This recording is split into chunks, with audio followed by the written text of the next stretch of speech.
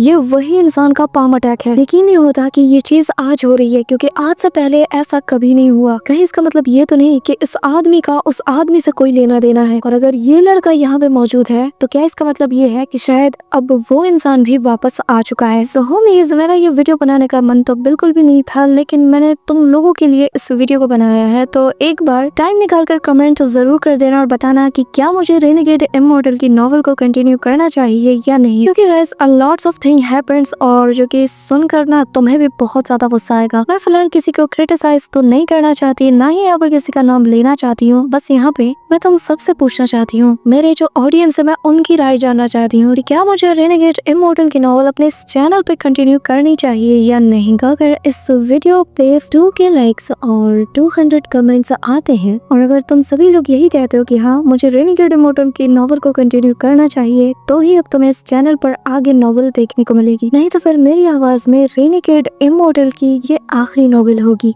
आई hope कि तुम लोग बात को समझोगे। So that's it for today guys. I hope कि तुम सबको आज की ये वीडियो काफी ज्यादा पसंद आई होगी। अगर हाँ तो वीडियो को लाइक करना, चैनल पे नए हो तो सब्सक्राइब करना। तो मिलते हो नेक्स्ट वीडियो में, तब तक के लिए बाय।